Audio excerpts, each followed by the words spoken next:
Welcome, everyone. Thank you for joining Community Giving's webinar today, Get Comfortable with Gifts of Real Estate.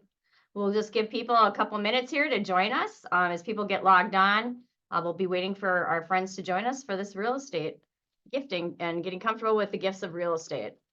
We're glad you're all here. We appreciate each and every one of you, and there's always an opportunity to learn something new about gifting, creative gifting.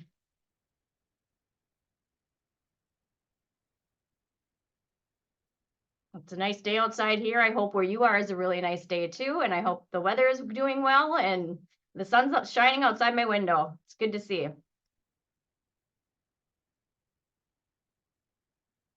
Please use the Q&A tab for any questions to help ensure we can answer attendee questions. It looks like some people are still joining us, so we'll just wait a couple more minutes.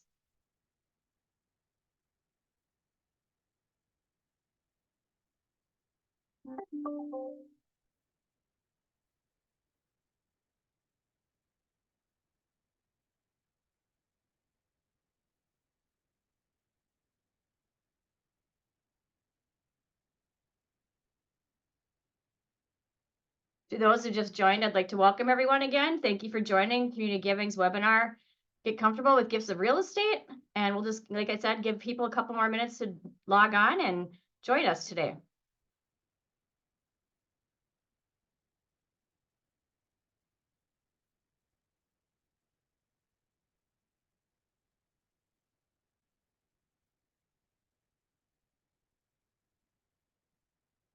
Reminder to please use the Q&A tab for any questions to help us ensure we can answer any attendee questions you have.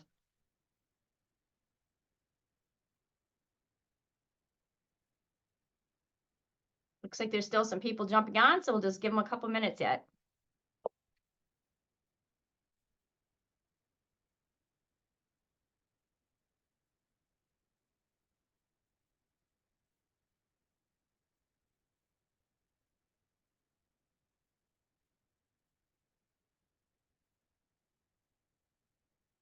It looks like we have some more people that have joined. And with that, I'd like to welcome Sarah Carlson, a sister friend from the Willmar Area Community Foundation, Executive Director, and let her introduce today's speakers.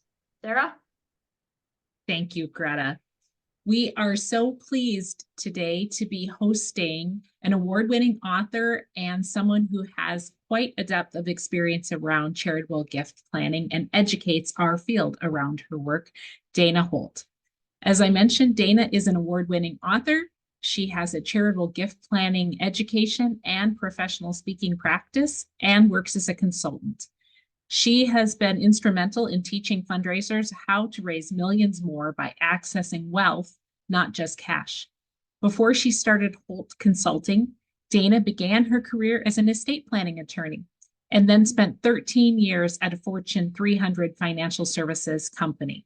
She has helped wealth advisors all over the United States with their most complex cases and taught them how to integrate charitable planning into their practice. Dana has recently been quoted in Forbes and has been a featured writer for the Thomson Reuters Estate Planning Journal. Dana teaches gift planning through her public speaking, consulting, her online training program, and award-winning book, Turning Wealth into What Matters, a practical step-by-step guide to accepting non-cash gifts.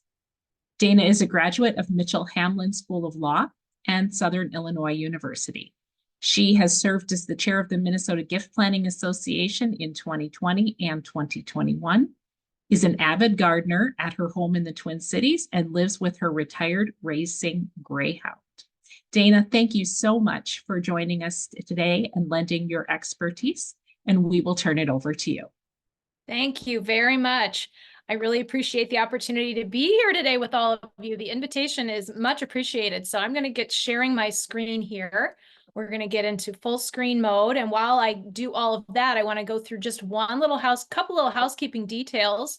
I love to take questions throughout the presentation. So if you have questions, use the Q&A, not the chat, use the Q&A, and my helpful co-panelists will be monitoring that. And they're going to break in with those really hot questions as we go through today's presentation. I'm going to talk to you for about 45 minutes today about real estate.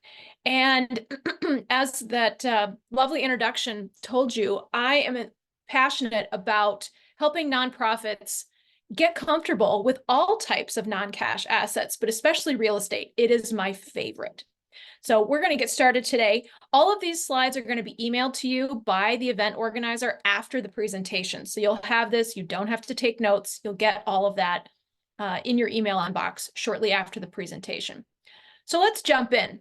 Here's our agenda for today. First, we're going to start by looking at the landscape of non-cash gifts, mainly real estate gifts. How do real estate gifts show up currently in the world of charitable giving and in our overall wealthscape in America? We're going to talk about best and worst practices when it comes to gifts of real estate, really going to focus on those best practices. And then we're going to move into a little taxation and documentation. For those of you who like the tax and legal details of giving, we're going to give you a little dose of that. And then we're going to spend most of our time talking about ways to give with 3 case studies of real estate gifts that I've worked on, 3 different types. And we'll get into that and spend most of our time there. Then I'm going to wrap up with some resources to help you continue your learning and to get more comfortable, not just with real estate gifts, but all other non-cash gifts as well, because it really is essential for nonprofits to be able to give their donors the opportunity to give from all of their types of wealth, not just what's sitting in their checking account. So let's start with the landscape. What does the landscape of charitable giving and non-cash assets, specifically real estate, look like right now? This is the most recent data we have from the 2020 census. It shows us where American wealth sits. And as we can see, real estate and retirement accounts are the heavy hitters. They are the biggest categories. Real estate makes up 36% of America's wealth today. Only about 8% was sitting in cash in 2020, and it's hovered between about 3 and 10% for about the last 20 years.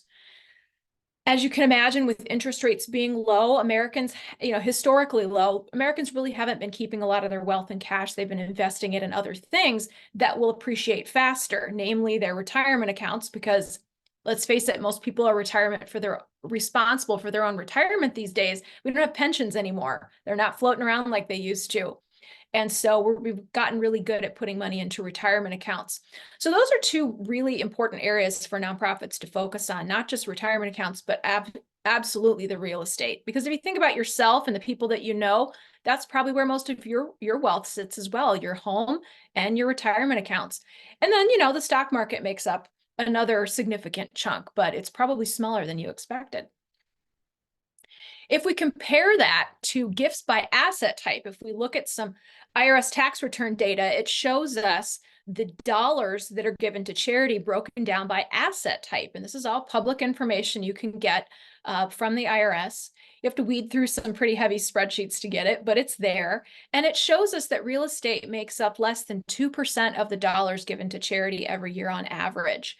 We're getting better about accepting stock gifts, and donors are getting better about giving stock gifts, but real estate is really still quite an outlier, even though it's probably the biggest component of American wealth. So it's a big opportunity for us, and that's why you're here today. So why so few real estate gifts? And I've been working on real estate gifts across the country for 2 decades now. I'm kind of sad to say that, but also happy to say that because it's been super fun. But the reasons that I found in my experience why we have so few real estate gifts, first of all, charities don't ask for a variety of reasons, and we're going to talk about why. Donors don't know they can give real estate, and their professional advisors generally don't discuss it. And we're going to get into that. That's a little bit of a sensitive topic, but we're going to focus on a study that I think you'll be interested in when it comes to the conversation about charitable giving between donors and their advisors, such as wealth advisors, CPAs, and attorneys. Doesn't apply to all, but for the majority, that's what we see. So why don't charities ask?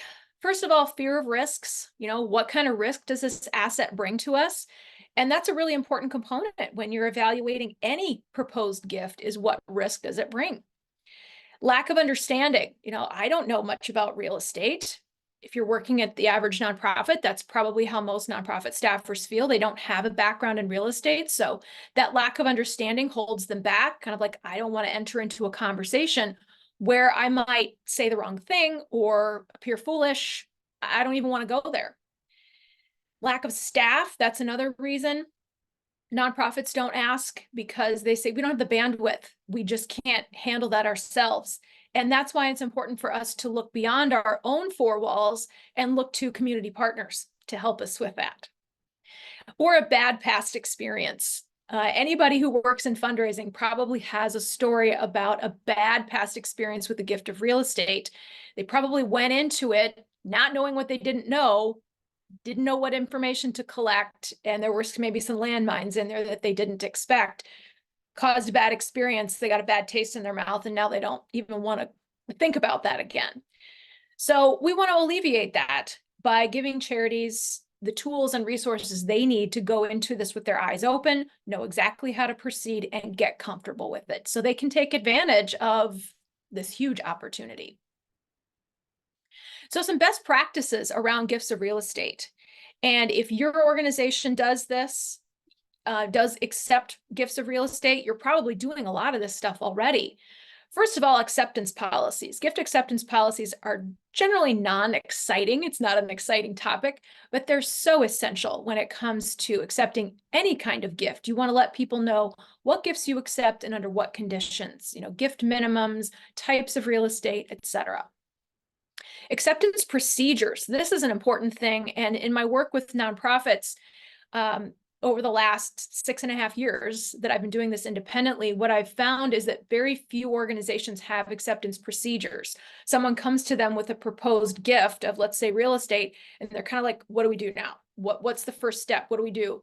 And so it really is important to have those procedures in place before you get started. And when we get to our resources section, I'm going to give you a place where you can find preset procedures that you can put into place right away. Minimums, what are your gift minimums? Make sure you know exactly what those are. And I've run into even very sophisticated organizations that aren't sure what their gift minimum is for this or that type of asset.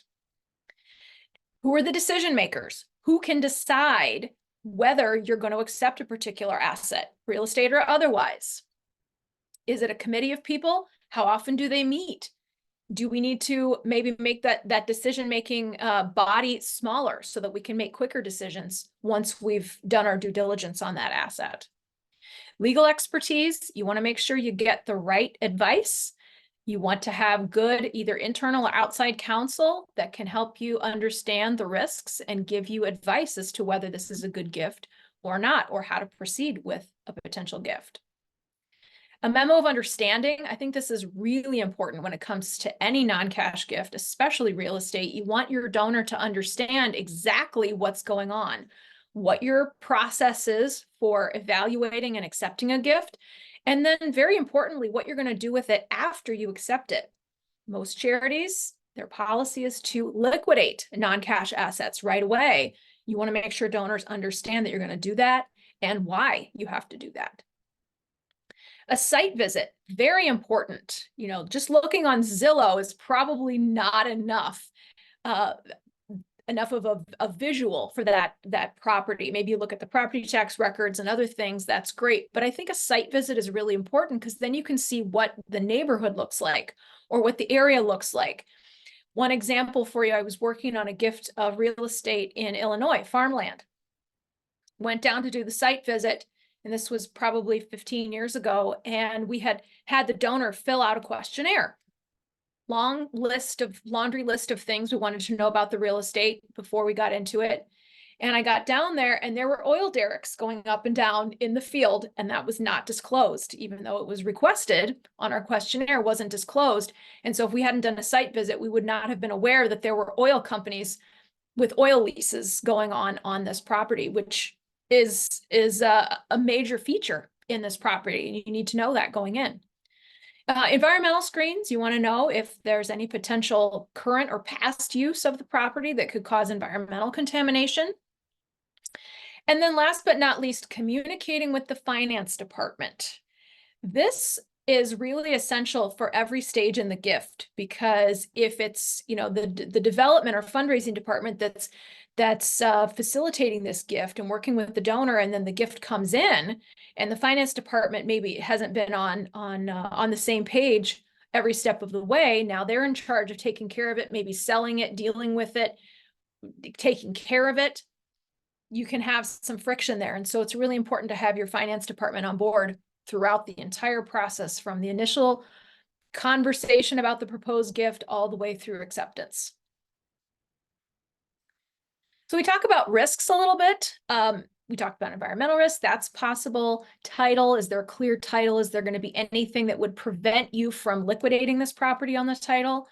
Marketability, that's a pretty good concern. Can we sell this? Is there a market for sale, and how long is it going to take to sell? Legal risks, probably don't run into too many of those that are going to cause legal liability, but that's something to consider. And then last but not least, carrying costs. I think this is probably the biggest risk that charities run into, is how long are we going to hold this, and what is it going to cost us in the meantime? You want to have property insurance. You want to have proper maintenance. If it's a home, you know, this time of year, we got to deal with snow removal, and we got to deal with maybe a frozen pipe. You've got to make sure you take care of it while it's on the market. And property taxes. Property taxes have to continue to be paid. So these are just some of the carrying costs, and the longer you have it, the more those carrying costs can stack up. So why don't advisors ask?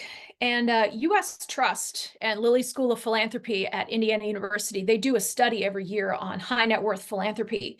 And one of their studies in 2018 was about the conversation, the charitable conversation between advisors and their clients.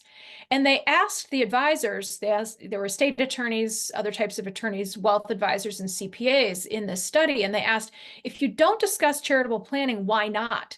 And the top three answers were, first of all, lack of understanding. I'm not a charitable gift planning professional. I can't really speak to this. It's not my area of expertise. Fear of perception. Sort of like if they talk to their client about charitable giving and the client isn't interested, they're going to be the client might feel like the advisor's making some sort of a judgment about them. And then last but not least, it's not my job. I'm here to help them, you know, manage their money or plan their estate or do their taxes. I'm not here to really talk to them about charitable giving. But other studies that this group has done has shown that, you know, clients really do want to talk about this with their advisors. And that's really important for those advisors to bring that up, because it's important to most of Americans. The vast majority of us are charitable.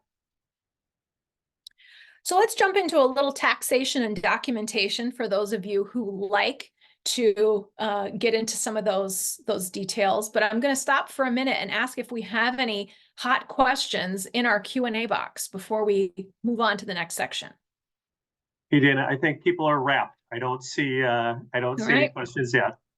And we have a Q&A session at the end too, so you'll have plenty of time after to pose those questions, not only to myself, but also other panelists that have joined us today. So let's jump into the taxation. Now, for us to understand when and why someone might want to give a gift of real estate, it's really important for us to understand the role that that asset plays in that donor's life. And for us to really understand that, we do need to understand a little bit about the taxation of real estate. It is a capital gain asset, which means that if someone were to sell it, they're going to have to pay capital gains tax on the gain. You know, whatever they paid for it back in the day and whatever it's worth today, that's the capital gain, and they'd have to pay the relevant tax. And capital gain tax runs anywhere from 15% up to 23.8% if you include net investment tax, which is added on to people who have higher incomes.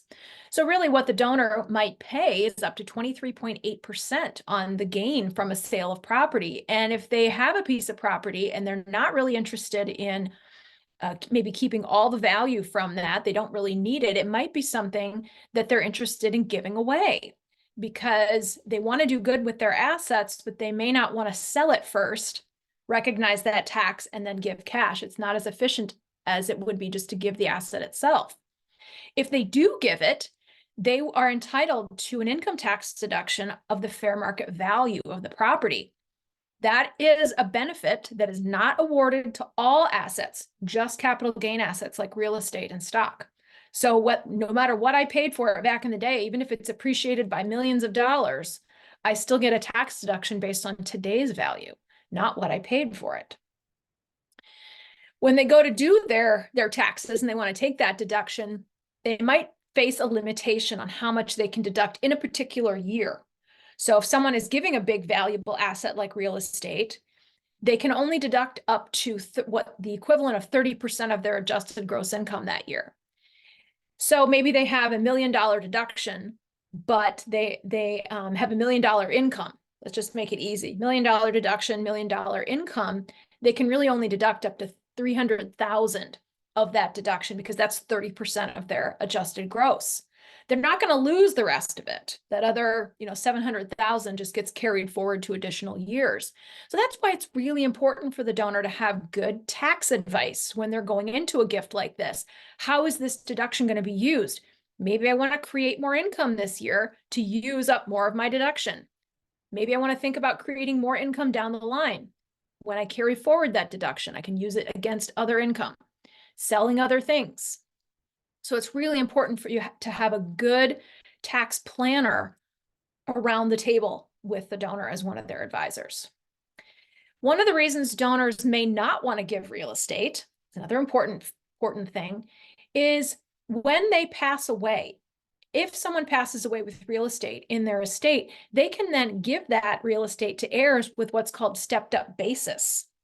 That means the heir inherits the property with a basis equal to the current value. So maybe the donor paid, not much for this property. It's worth a lot today, or the deceased, I mean. They pass away, they leave that asset to their children or grandchildren. The grandchildren now have a basis equal to what it's worth today. They have no gain if they go out and sell it, so they can sell it with no tax ramifications. That is a big benefit. And so if this is an asset that they want to give to family, it may not be the right thing for them to give now. So I think it's important for us to understand, again, what role does this asset play in the donor's life to understand when and why they might want to give it. I see we have a question popped up in the Q&A box, and we'll get to that in just one second, but I want to get to bargain sale. So bargain sale has to do with if someone wants to contribute property that has a mortgage on it. That is one of the first questions you want to ask somebody when they propose a gift of real estate is there any debt? Because if a donor contributes property that has debt on it, they have to recognize income in the amount of the outstanding loan. May not be ideal for them. And so that's an important question. And that is called a bargain sale. It's just how we describe it. Let's go to that question in the Q&A box if we think it's appropriate for now. If not, we can save it for later. Hey, thanks, Dana. So there's a question here that says, can a donor also suggest who is able to buy the real estate after donation? Oftentimes farm owners care deeply about who will own the land. Yes, they can suggest, but they can't control. And that is an element of one of our case studies today. We're getting into a gift of farmland that has a tenant farmer on it. And so we're going to get into an example of that in just a minute. Next, when we get into the topic of tax details, if someone wants to give a gift of real estate, they're going to have to get what's called a qualified appraisal. It's a specific type of appraisal they're going to have to get. It's required by tax regulations to tell the IRS, hey, this is what the property is worth. They also have to file a form. It's called an 8283. Every tax form has a number. And it's a form that all the donor, the charity, and the appraiser all sign to say, yes, we're all literally on the same page about the details of this property. And then when the charity sells it, they have to file a companion form, the 8282, that tells the IRS what they sold it for. And the IRS does match those up to make sure that the appraised price and the sale price are within reason. And the charity has to file that if they sell it within 3 years of the gift. If it's after that, then they don't have to. I want to make a comment on gift receipts. When charities are giving gift receipts for gift of real estate, they should not list the value. They should, in my opinion, just list a description of the real estate. And I think the best description is the legal description. Street addresses can be similar or confused. So I think the real estate legal description is the best because those are unique to that property. Next, pre-arrangement. We want to make sure that the donor doesn't already have an agreement to sell the property when they come to you to give the asset. That can really negatively affect the donor when it comes to an IRS audit. If the IRS came in and said, hey, we're going to audit this transaction, they find that the sale was already kind of wrapped up in a nice little bow before the gift was made, they might make the donor recharacterize that as a sale followed by a gift of cash. Not as efficient from the donor's tax perspective. So that's another early question you want to ask of the donor. Is there any debt, and do you have any agreements to sell? Whether they're written or oral does not matter. We want to avoid prearrangement. So let's get into our case studies. I think this is the fun stuff. And these are cases that I've worked on, 3 different types of real estate gifts, 3 different types of donors from different parts of the country.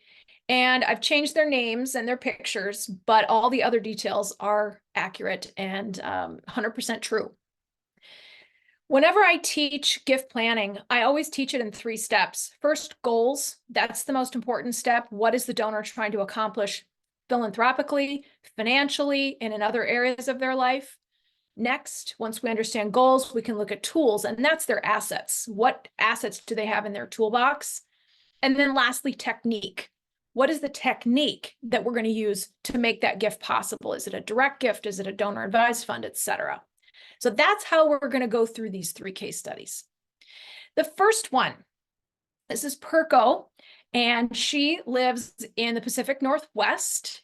She's a widow. She has a number of grandchildren, and she has been in the business of rental real estate her entire life. She has some smaller properties, small apartment buildings, and some duplexes. And she's looking to retire. And this is a very common situation where people say, you know what, I want to simplify my life. I want to retire. Let's get out of this real estate business, which is a 24-hour, 7-day-a-week business. I need to get out of that. How am I going to do that the best way for me? And so if we look at her goals, when she sat down with her advisors, her first goal, retire from property management. I am done with this. I want time to travel. I want time with my grandchildren.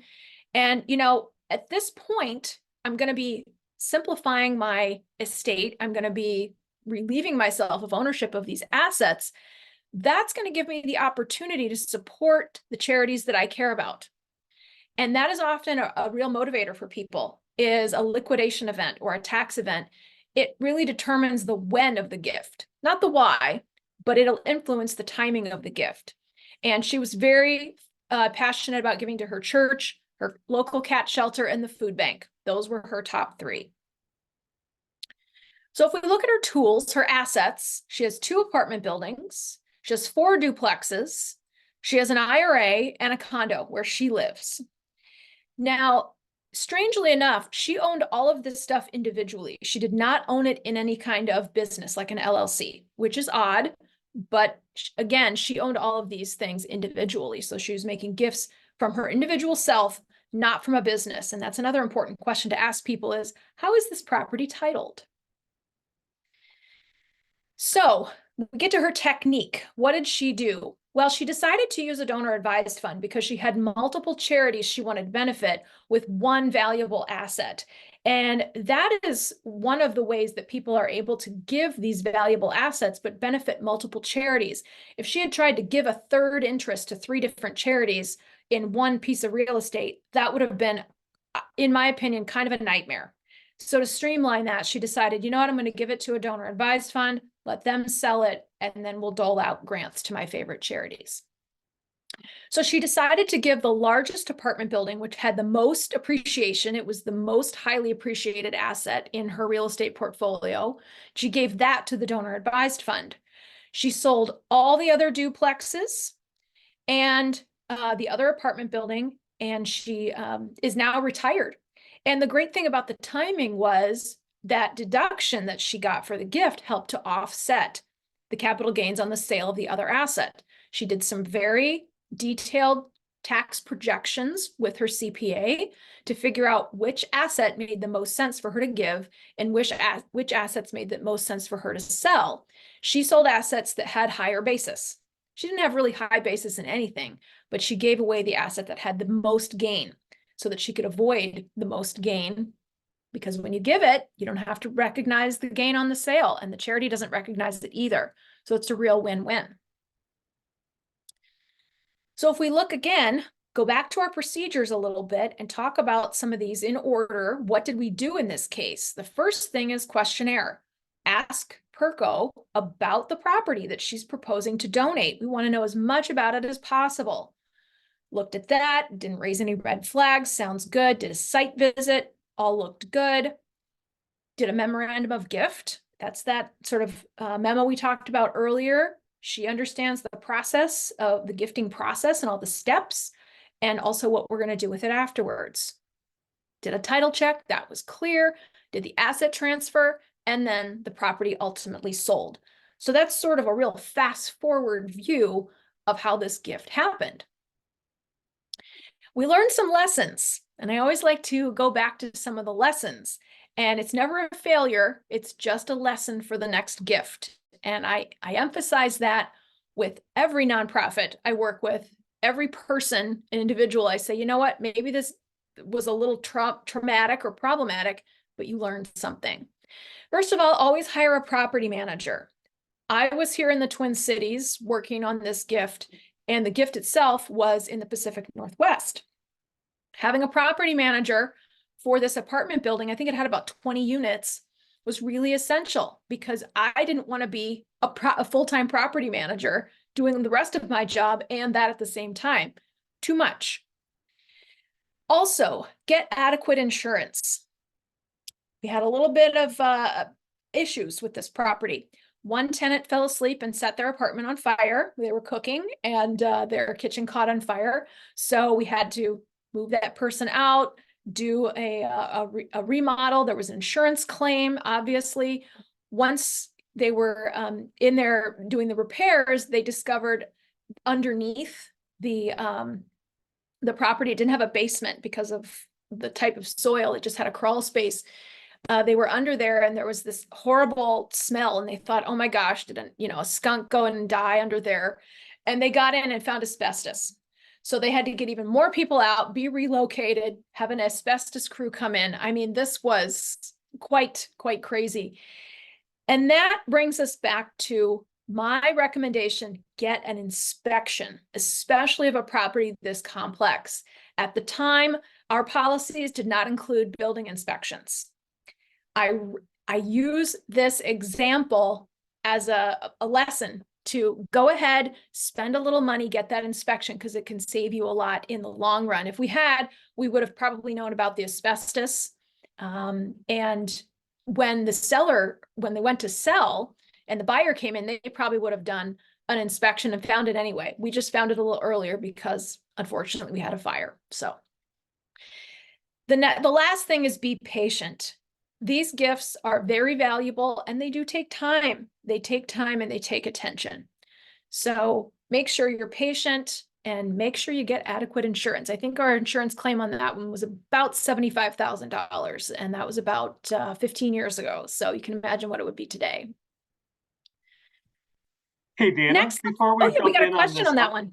Yeah, before we jump in on this next example, you were talking about property insurance. We have a question here about thoughts about title insurance. Should a charity also buy title insurance for the property when accepting a gift of real estate? That's a really good question. And in my experience, we've gotten away with not having title insurance by ahead of time, we get a title commitment. We ask a title company to do a title commitment for us so that we can see all the things the title company would insure for or not insure for. And so you want to make sure when you look at the title commitment that you look at the things that the insurance company would not insure over. That can alert you to issues with the title that would prevent you from selling it. And so if you're confident in your title report when it comes back that it's a clear title and there's not an issue with that, then you can go forward without title insurance. But if something comes up on that title commitment, you may want to think about doing title insurance, but ideally get the issue fixed before the gift is even made, because that's just going to increase your carrying time and your carrying costs. So again, get that title commitment up front, and you pay a few $100s for that maybe, but it really protects you in the long run. Good question. So let's move on to the three sisters. And this is a case study close to home. These sisters lived, I think one of them has now passed away, but they lived in southern Minnesota, southwest Minnesota. They grew up on a farm. None of them ever married, and they inherited the farm from their parents when the parents passed away. And you'd think that these sisters were triplets because they did everything exactly the same way. They all went to the same college. They all had the same major. They all became teachers. When I met them, they all lived in the same apartment building and they had almost the exact same asset portfolio. They were identical. It was really funny and it was fun to meet them.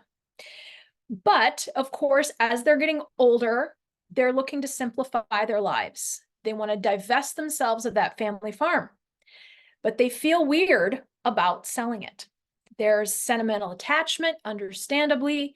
They don't feel comfortable selling it and then spending the money on themselves. And so they've got this real push-pull. Yes, we need to simplify, but we feel bad. We don't feel comfortable selling the family farm.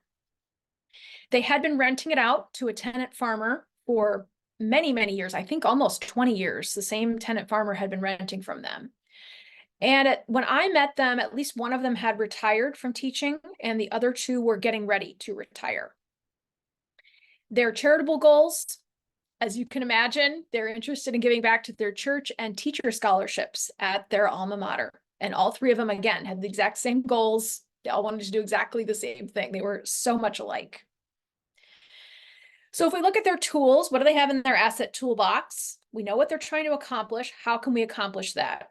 Well, the farm is currently rented. So we know that's kind of their biggest asset, but it's also the one that really weighs on their mind. They all have 403Bs accounts with the school district. They have some savings bonds and some life insurance. So a pretty, conservative asset portfolio that we might see today. So if we look at their technique, what they decided to do was each of them donated their interest in the farm to 3 separate charitable remainder trusts. And we use the flip type of charitable remainder trust. That's the type of choice when it comes to illiquid assets. And so if you're unfamiliar with how those work, pretty simply, you make a gift to the trust sells the asset, makes payments back to you or someone else you name for a period of time or your lifetime. In this case, they all chose lifetime trusts. Big surprise, they all did the same thing. They can't donate to the same trust. They had to do 3 because unmarried persons can't contribute to the same one. It's not allowed legally. And so that farm is given to these 3 trusts. Trusts had the same trustees, so it was pretty easy to do the sale. They get income from retirement from the trust. And when they pass away, each one of them passes away, the remainders will go to their church and to teacher scholarships at their alma mater. So it really worked out well for them. But what about the tenant farmer? This goes back to our earlier question. What do we do about somebody who's interested in buying the property and maybe has used it for a long time? Well, the way we sold this property was a little different than maybe your traditional real estate sale. When I met with the sisters, they said, we have a list of people who've expressed interest in buying the property. And I think it was at least a dozen, maybe 15 different people in the community, farmers, wanted to purchase that property. And so we did a private bid process.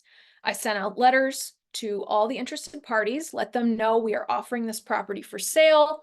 Please get back to me, et cetera, et cetera.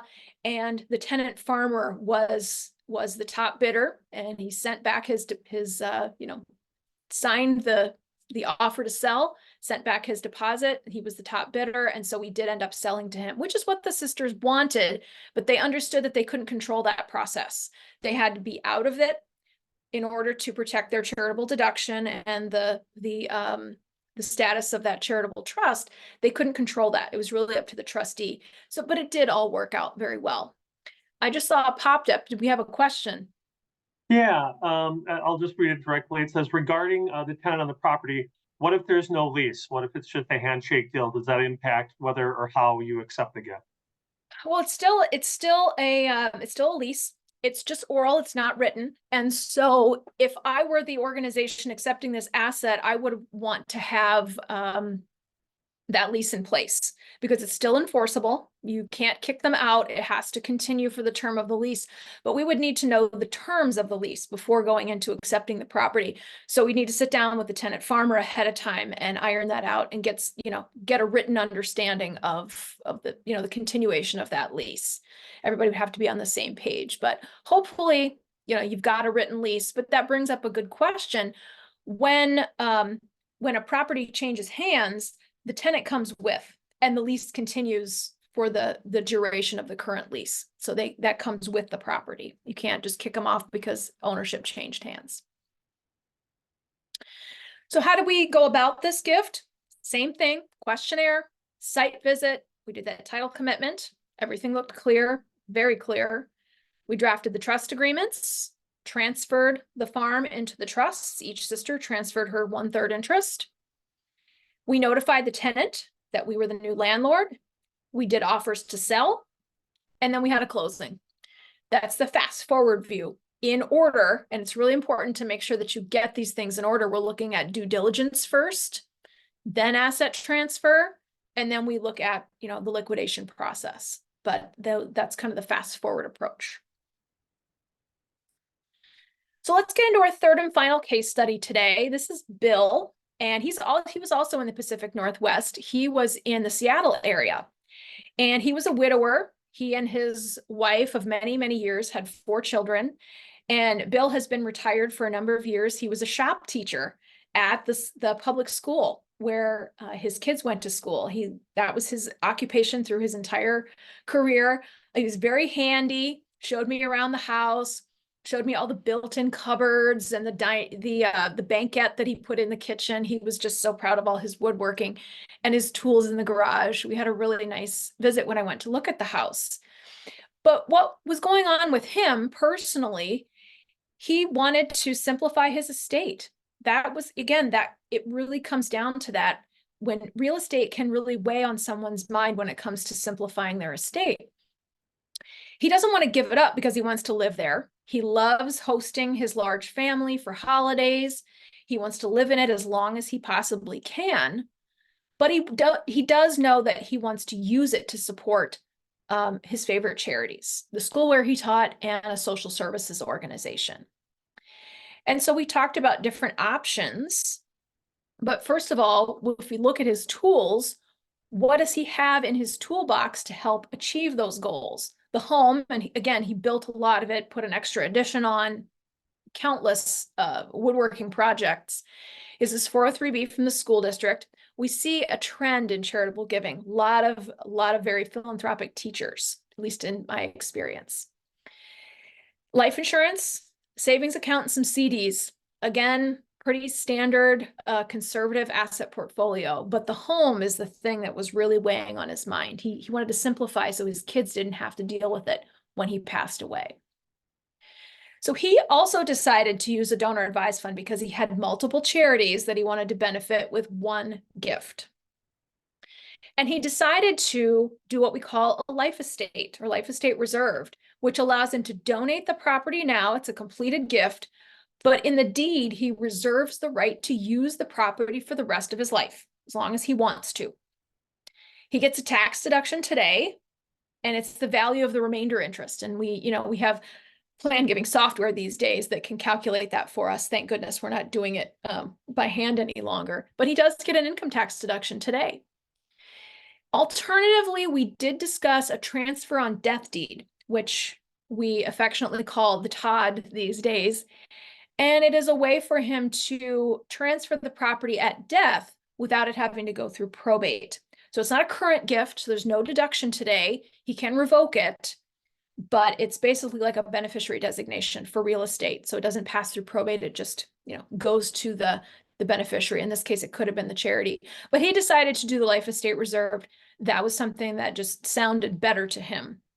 He wanted to have it kind of set and done. So let's look at our procedures in order when it comes to Bill's gift. Questionnaire, we want to know as much as we can about the property. We did a title check, we did a site visit, everything looked great. We drafted the deed with the life estate language in it. That's where that lives in the deed itself. We also drafted a life estate reserved agreement. That is something I strongly recommend to all my charity clients. When you're doing life estate gifts, it's really important for everybody to understand their role, because you've got duality of ownership here. You've got the possessory interest in the donor, and you've got the fee title interest in the charity. Together, they share ownership interest in this property. And so it's important for Bill to understand that he would still be responsible for maintaining it, insuring it, etc. Can't take out a mortgage on it, those types of things. And so having a life estate agreement that literally gets everyone on the same page, very important to set those expectations. When he passed away, we recorded the deed at the county with a copy of his death certificate and took possession of the property and then liquidated it to go into his donor advised fund. So let's take any questions about Bill's case, and then we'll dive into some resources as we wrap up. Do we have any outstanding questions about Bill's case? Or We life don't estates have in any general? questions on that, Dana. We've got a couple that are coming in, but I think those can probably wait until the Q&A session. All right, let's dive into some resources. First of all, there's helping hands out there. Real estate gifts and other non-cash gifts can be daunting, simply for a lot of reasons. Maybe you don't have the bandwidth, you don't feel comfortable with it, it's very complex, you name it. So there are organizations and people out there that can really help you. Rather than say no to the gift, I say partner up. Community foundations are my first choice. Great way to let an organization that cares about your community facilitate this gift for the benefit of you and possibly other charities the donor wants to support. Gift planning attorneys out there that, again, getting good advice. Local gift planning groups. I want to put a plug in for Minnesota Gift Planning Association. I've been a member for seems like a million years. Great group for continuing your education, but also creating quite a network of professionals. The National Association of Charitable Gift Planners, great organization on a national scope. There's me, I'm a consultant in this world. This is my focus and I'm passionate about it. And then also sort of some software options, PG Calc and Crescendo, not only great software, but also wonderful expertise at those companies. So don't feel like you have to do everything yourself. There are resources out there and people that want to help you. Technical resources, I don't suggest sitting down and reading these things unless you have trouble sleeping, but I think they're important to have on hand. There's some IRS publications that can guide you through specific situations on how to value particular donated property, different types. Also for the rules around charitable deductions. So I would say bookmark these on your browser, pull them out when you need them. They're very valuable to guide you and also donors' advisors at times. So I want to tell you about a couple of resources that I've made available. I created an online school for non-cash gifts. It's on-demand education. It helps you to learn to accept all types of assets, whether it's a home or a tractor or Bitcoin or anything. There's several different modules. So if you want to do all of them, you can. If you want to just do one of them, great. There's continuing education credit included. And I've priced them to make sure that they are affordable, even if people are paying for their own professional development these days. They'll help you build your confidence, discover more opportunities for non-cash gifts, as well as demystify gift planning. So I invite you to check that out and continue your learning. In addition, I published a companion book that goes with the school. It's called Turning Wealth into What Matters. This is where you can find those step-by-step intake procedures, intake checklists, as well as practical knowledge about assets. What I found was when I started my business, every single client of mine, whether they were huge hospital or they were small environmental, they all needed the same things. And so I decided, you know what, I'll just put it all in a book, put it out there so that everybody can have it at once. So I want to say thank you so much for your time and attention today, and I'll answer any outstanding questions about the presentation, and then we can jump into our group Q&A. Great. Dana, thank you so much. This is tremendously valuable information and great resources. And for those of us who are still on the learning curve, it's absolutely fantastic. We do have a couple of questions. There's one that said, I'm going to combine two questions that came in. Are you seeing planning involving real estate having mortgages or debt encumbrances? Can charitable remainder trusts accept gift of real estate with debt, given that there's a bargain sale component, and then creative alternatives for dealing with that debt?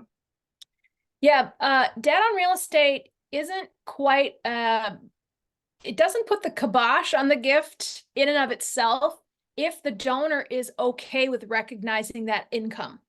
So if they can come up with a way to be okay with that extra income, again, if a donor contributes real estate that has outstanding debt, they'll be required to recognize income in the amount of that outstanding loan when the gift is made. If they're okay with that, and the bank agrees, that's another facet. We have to make sure that the mortgage holder, the bank, is okay with this transaction. If that works out, then I think you can go ahead with it. Second of all, charitable remainder trust cannot accept debt encumbered property. If you do that, it disqualifies the CRT. It is no longer a charitable remainder trust. It does not get those tax exempt benefits. And so that is a knockout question. If someone wants to give debt encumbered property to a CRT, they would have to pay off the debt or maybe transfer the debt to a different property before they make the gift. Great, thank you. Another question, you had made mention that most of the time property is owned by an LLC. How does this change the process with property gifts and donations? You guys are full of some fabulous questions today. I love it. So with LLCs, again, that's a pass-through organization. If the business is making the gift of the real estate, for example, the business owns it, so it's the only entity that can give it. Business owns the asset, it makes the gift. The deduction flows through to the LLC members. And so they're going to all enjoy the deduction pro rata, depending on their ownership of the organization. If it's just one person, it's a single member LLC, that deduction is just going to flow through to them on their tax return. But it is important for them to make sure that they get a good tax planner who can explain that. But that's basically how it happens. If it's a C Corp, it's a little bit different because you've got those two levels of taxation, a little more complex for our discussion today, but essentially the business takes the deduction. And then that would reduce the business income for that year. Great, thank you. We're gonna go back to Bill's case here. The questioner asks, how about gifting an undivided interest rather than a life estate? Thoughts about this? So undivided interests in real estate can happen. So a donor is able to give, let's say, 50% of their ownership to a charity.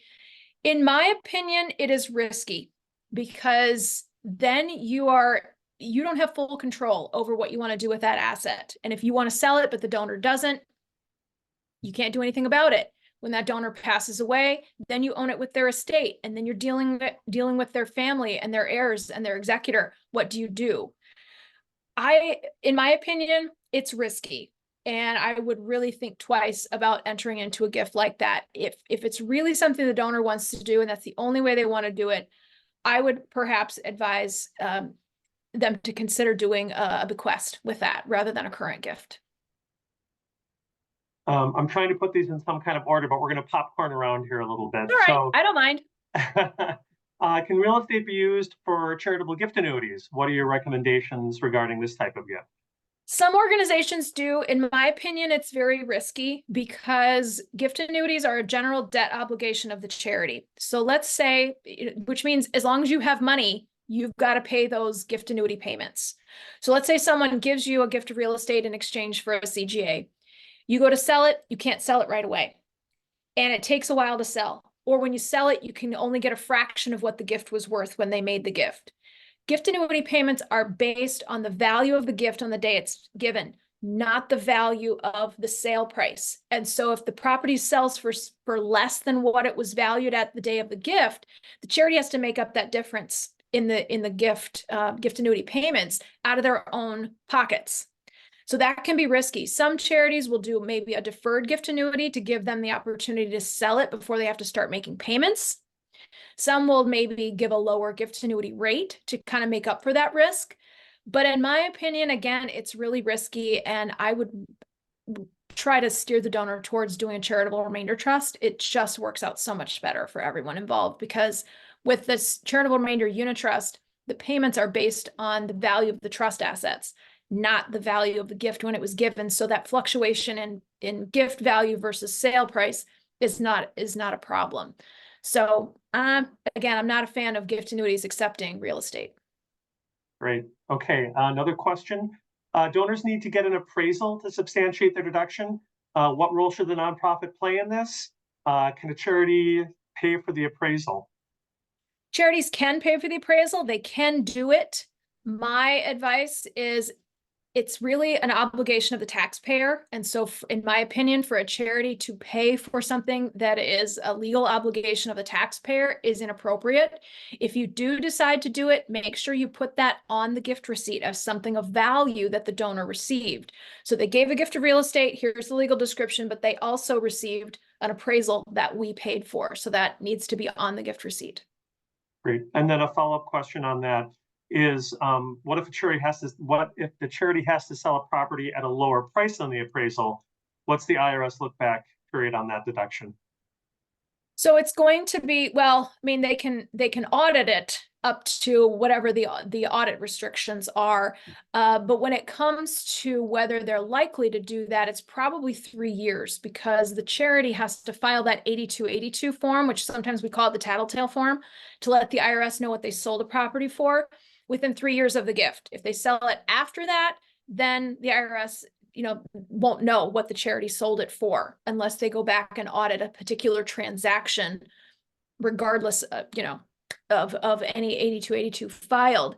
But what happens in that case is, let's say the appraisal listed at $1.5 million and the charity sells it for $750,000. That's a pretty big significant difference. And so when the IRS matches those two forms up, they're going to see that difference. And there is a strong possibility they could audit it to make sure that the appraisal was not faulty or inflated. And so maybe they look at it and it's fine. And they say, you know what, there was just a significant drop in the market. No big deal.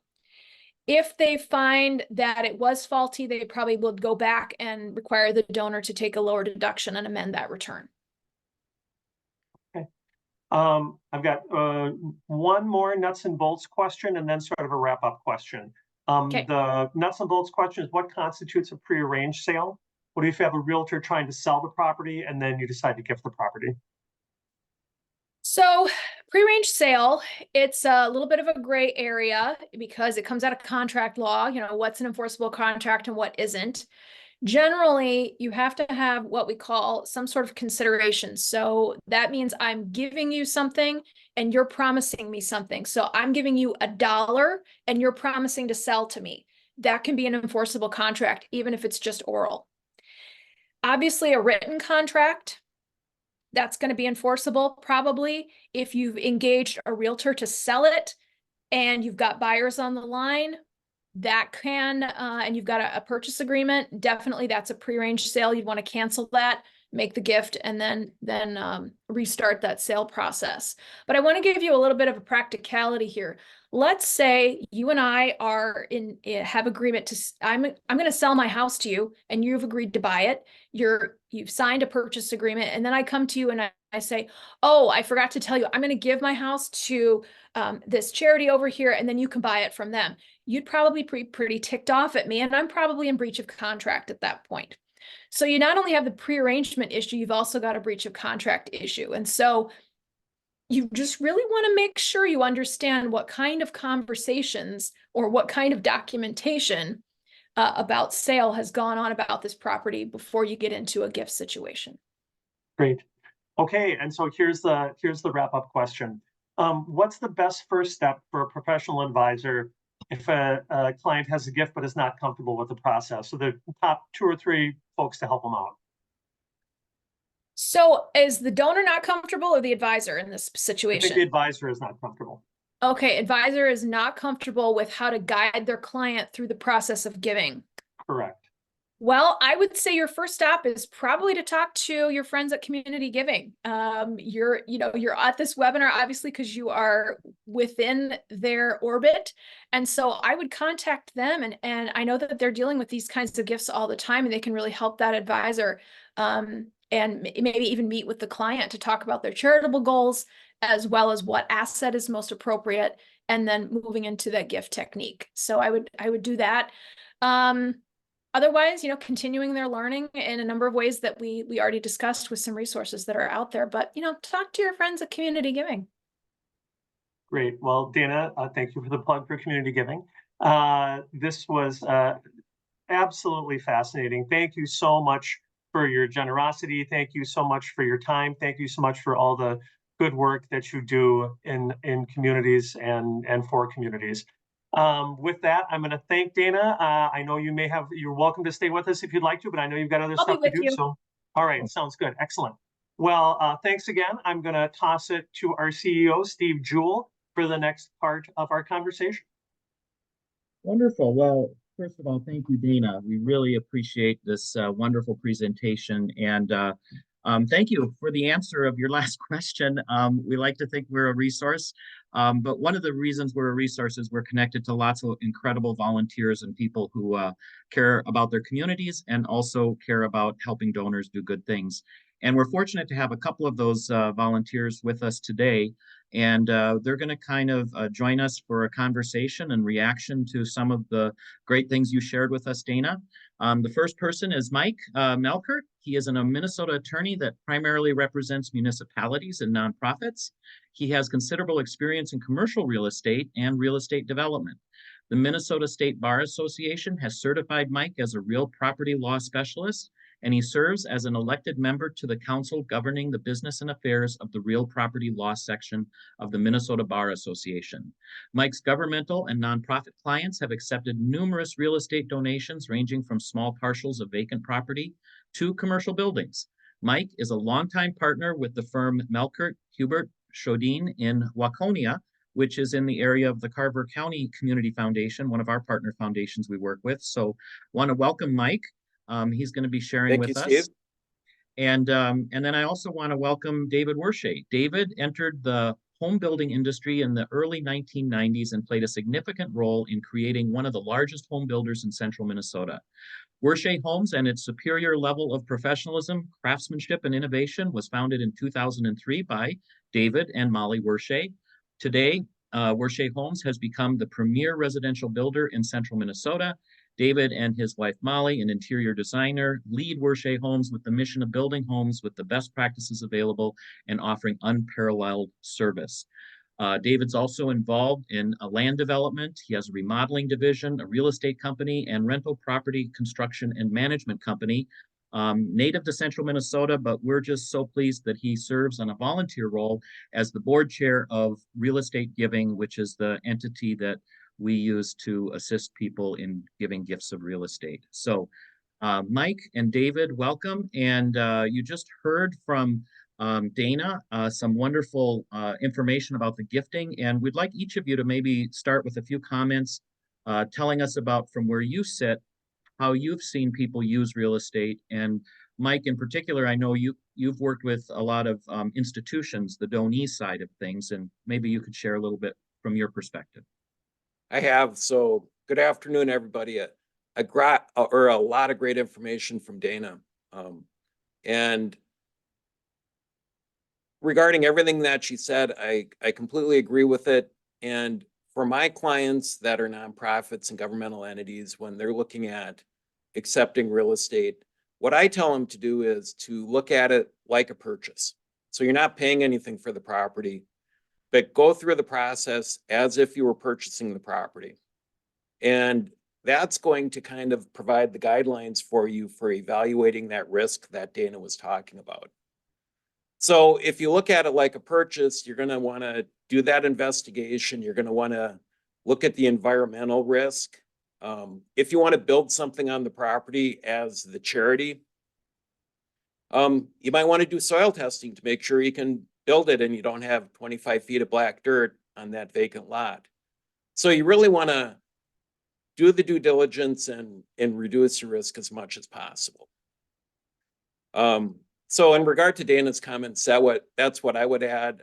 Maybe the one other thing I would add is I think if you view it as a purchase in regard to that question that she got regarding the title insurance, I think you handle it the same way. If you're going to get a valuable piece of property, as a donation. And if you are purchasing the property, instead you would buy a title insurance policy, I would buy a title insurance policy in that case then. Because the commitment itself doesn't give you any protection. It's a policy that gives you protection.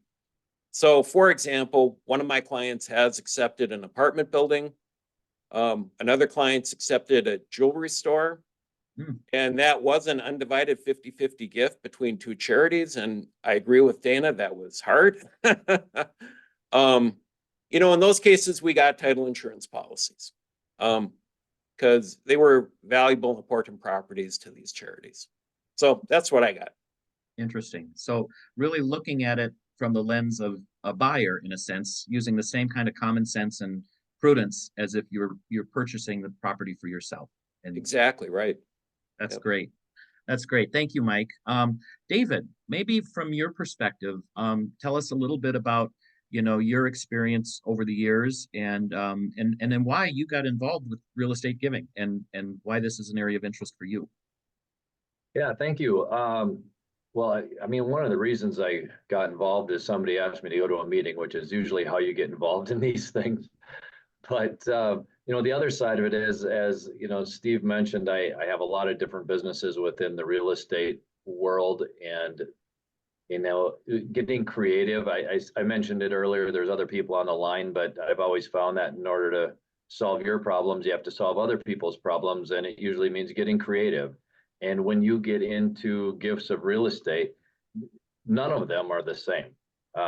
Every one of them has different donors, different goals, different resources, and every one of them is different. And so we have to get creative on how to help people out, which, you know, we've got a great team that does that. I love it. It's, you know, with my business, we like to have fun. So with anything I'm involved in, you know, I want to have fun too. But man, the stuff that Dana went through was just fantastic. It can be overwhelming, but it really doesn't have to be. If you have someone who, you know, as the last question was, if you have somebody who is talking about, I have a piece of real estate, shoot, give us a call, run it by us. We learned the hard way. We accepted real estate that any real estate people wanted to give us. And then we learned that we don't want every piece of real estate that people want to give us because we didn't do our due diligence.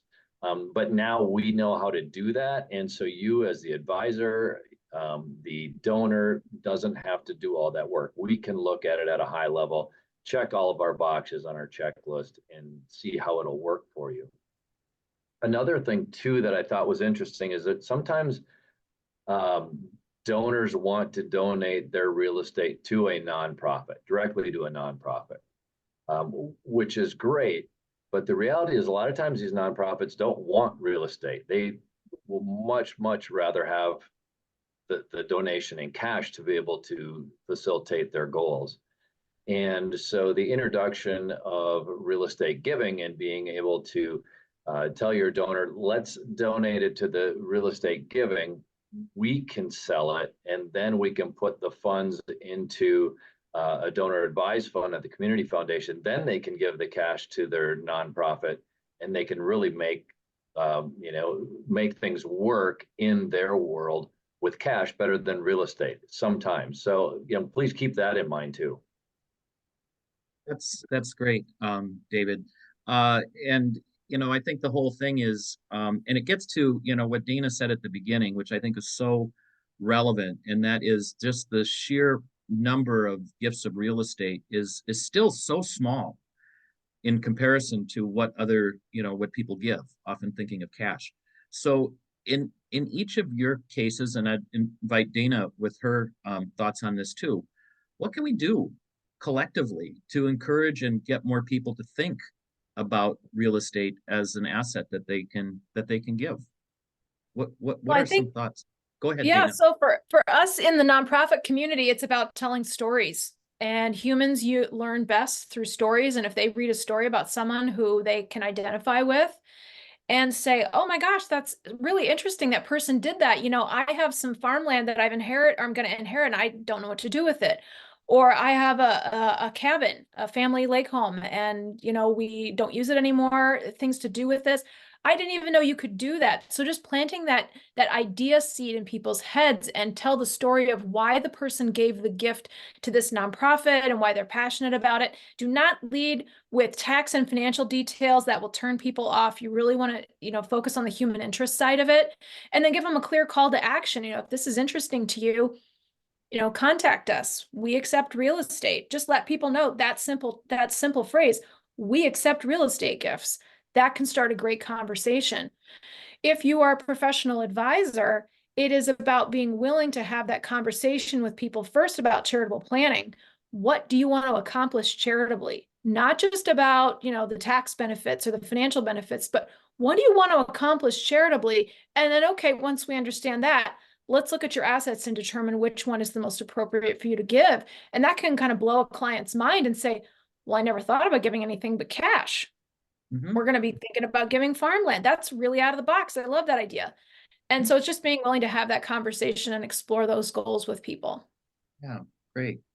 And Mike, in your work with nonprofits, have you had them in general coming to you with some of these ideas, or have you been involved also working with the boards and talking to them about some of the ways in which they could leverage and do some more promotion of giving by talking about real estate? I have not been involved in that a lot. One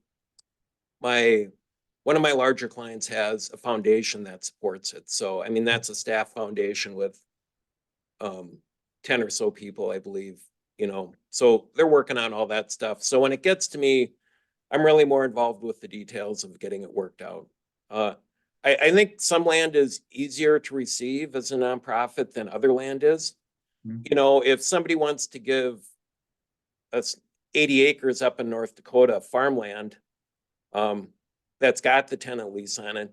Well, it seems to me it's a pretty easy take. It's not likely to have a title problem. It's not likely to have environmental problems. But if somebody wants to give a commercial building, that's much harder for the nonprofit to accept.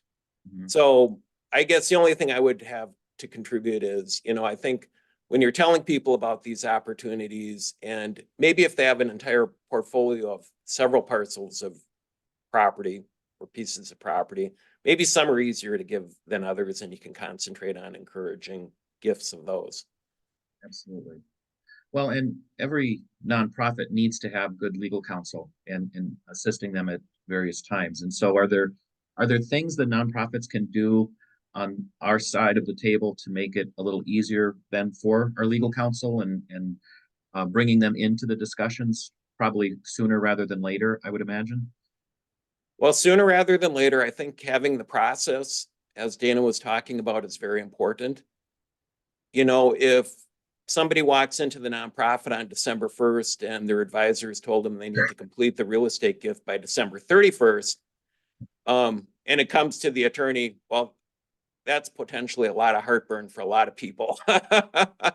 But if there's a process in place and it can be explained up front, well, if you're going to make this gift, we've got this evaluation process that we need to go through, and you're being treated just like everybody else. I think that really helps. So kind of having our ducks in a row ahead of time and as early as possible and connecting with our legal counsel on that. Makes Right. sense. Yeah, great. David, what about you as far as just ideas to get the word out and, see to increase the number of gifts of real estate out Right. Well, I think what we're doing now is great.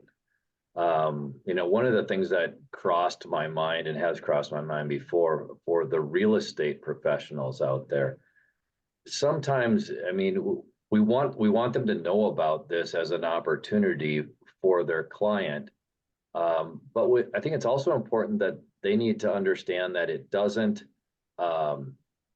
strip them of a potential commission. So if they're talking to someone who wants to sell a property and the person is like, we've thought about donating this, we're not sure what to do. The first thing that comes to their mind is I might not get the deal on this. I might not get the listing, the commission. And I think it's very important that if real estate giving does take that gift, we don't have a real estate arm. So if your donor says, hey, I want to use you as the real estate agent, we'll do that because we use different real estate agents on every property that we need to sell. So you could still be involved and be the agent to sell the property. We just want to make sure that it's donated to us prior to the listing, as Dana kind of talked about. And that kind of, we're splitting hairs there, but we certainly don't want to have a buyer that has come in and your client rather donate the property. But if they donate it to us, we will certainly use any real estate agent that the donor would like to use. I think Publicity for that realtor, right? To get, if that story gets out in the community, which it probably will, and they were the realtor of record, great publicity for them. Yeah. Yeah, for sure. Yeah, and I would think that would be true of us, trying to get the word out with all professional advisors for them to sort of have this in their toolkit, that this is something they do. Mike, as an attorney, is this something you've talked about with other charities in the past, just to share the stories of ways in which they, because you've had quite a few years of experience doing this. Oh, definitely. Yep. Yeah. And so are there, venues or ways in which we could continue to get the stories out, I guess? Any thoughts on that in the professional community? So, for example, and Dana, you're an attorney as well. Does the Bar Association ever have ongoing education and programs on this topic? You don't see them very often in my experience when you go to continuing legal ed, talking about charitable giving at a real estate conference is usually probably not there, unless maybe a nonprofit has come in and they've submitted a session to teach at that. But usually those will be reserved at fundraising conferences is the place you're going to learn about that. Mm-hmm. Yeah, I'd agree with that. The Real Estate Institute in Minnesota, at least, is the premier place that has 2 days of continuing legal education sessions with breakout sessions. And I haven't really seen one specifically on charitable giving of real estate, but that would be the place to do it, if that's your question. Yeah. No, that's good to know. That's, and I would encourage, professional advisors also to, seek out contact with the attorneys of their clients. And well, what I want to say here, I think, as attorneys and professional advisors, there is a relationship there, and really, there's some obligation on our part to make people aware of the opportunities. So I think as an attorney, we're letting people know of these opportunities when they come in to do their legal work. sure. Dana, Right. do you know if your information, your presentation today is or could be approved by the Minnesota Real Estate Association for continuing ed? Oh, you're on mute. Sorry about that. That's a really good question. It's something that I had not considered, but I will say that if they were doing a continuing education event, I would be more than happy to deliver that, that content if you think it's valuable for that audience. I think it would be. Maybe when we get this recording, Steve, I can send it off to, our local Realtors Association and even the state and see if that would be, because, the best way to get real estate agents, commercial and residential, to the table is offer them food or continuing ed. So if we can do that, and, we're going to get in front of them, and I know people are out there working, with, elderly people that have real estate. Yeah, no, I would love to. I hadn't thought of that group, but yeah, I speak to a lot of groups. Have not yet spoken to a group of realtors, but that would be fun. All right. Well, and I think it's one of those situations where it's going to take all hands on deck to move that number from 1.8 to 2 or 3 or 4%. And so we're certainly welcome to have, if there's questions from the audience members, especially for Mike and Dave, since they've joined, as well as Dana. But I want to ask a question just of each of you, maybe. Can you think of a story or an experience you've had in this space that has just been memorable, and that you're kind of glad that you were a part of it, and was meaningful to you. And Dana, you kind of shared a few of yours already, but maybe you have others. Mike, do you have an experience that kind of stands out as one that you were like, that was fun to be a part of, and I felt meaningful to you? Yeah, I'd say the one for me is a nursing home facility that was donated to one of my church clients. So this was a gift where, the donation from the get-go was proposed as a donation where the donee would take the real estate and use it for a different purpose, and it wouldn't be sold. So there was a lot involved with that, and the donee wanted to use it for a church and a daycare, and it was a nursing home. So there was a lot for me as an attorney to work out there to make sure that all could happen. Very cool. And it shows some of the complexity that you can get into with this, but the nursing home wanted restrictions on the use of the property because they didn't want to see the church actually sell the property to a different nursing home, and then a competitor would come into the community. But the church also needed enough flexibility that if the church and daycare they put in the facility didn't work, that eventually they could sell the property. So in the end, we got to a compromise where everybody was absolutely happy, and it's still a church and it's still a daycare. That's wonderful. Wonderful story. Yeah. Wonderful. So I guess the kind of the bottom line of that story is no matter what piece of real estate you have or what building you have that you want to donate, I think it's always possible that, something can be worked out. And so as an advisor, you would recommend that, your clients and your nonprofits continue to focus in this area, that this is a good area for them to look at. Right, because here it was really a donation from one nonprofit to another. But it ended up serving both their needs. What a great thing for the community. Yeah. That's fantastic. Wonderful. Thank you, Mike. Dave, any kind of memorable moments in your experience? Yeah, I got two memorable ones.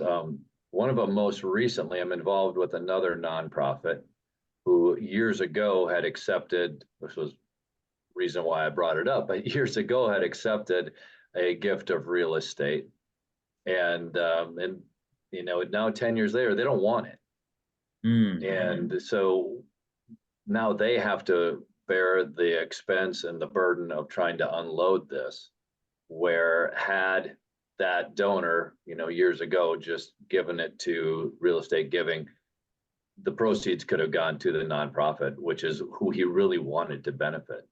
So that's just top of mind, and that's why I brought it up, because sometimes the real estate isn't what's best for the nonprofit. And the other one I think it was kind of the inaugural gift for our community in Real Estate Giving. And Steve, correct me if I'm wrong, but Quiet Oaks. Okay, so here's a situation where a family had a home, tucked away in, I don't know, 5-10 acres of gorgeous oaks. And what they wanted to do is they wanted to turn their home into a hospice facility, for patients that are dying. And so they ultimately donated this land, donated their property. We turned around and were able to help facilitate this today is, the place that people just absolutely rave about, is the place you want to go when you get to that point in life. And it's just, it's an awesome place. The stories I hear from it are fantastic. And, it was one of the first ones that Real Estate Giving, really, it kind of catapulted us as to, hey, this works, and it works for the right reasons. Yes, and actually, Mike Burton, who helped orchestrate all of that, is online. And so, Mike, I will send a kudos out to you. You were involved in that transaction at the time. Real Estate Giving was known as the Minnesota Real Estate Foundation, and a lot of people don't know about how that deal all came together. But there also was a transaction in there also of a condominium that was donated and liquidated. And then the proceeds from that help fund part of the initial support for the hospice program. Yeah. So Just a Cinderella story. yeah, yeah. So Mike, we send kudos out to you because you were involved in that that transaction, and it Yeah, also hi, was a Mike. Miss you. memorable transaction. Dana, do you have a story any kind of one that meant a lot to you personally? Well, I was trying to think beyond the ones that I shared, but those were really, really special cases. And I think that's why I included them in the presentation, because they were such wonderful people and they wanted to do good with their assets. They weren't sure where to turn, but they had some really good advisors that brought the right people to the table to make sure that all their goals were achieved. And they just so happy. One that I would say is probably very memorable. It's not actually a gift of real estate, but it sort of is. And this just goes to show how interesting charitable gift planning can get. I worked with a geologist from Colorado, and when he graduated from geology school in the 1960s, he went out to Nevada and staked mining claims, like old-fashioned mining claims in Nevada, where there's still a lot of precious metal mining. And he held them his entire life, never did anything with them, but he used his professional expertise to pick good spots.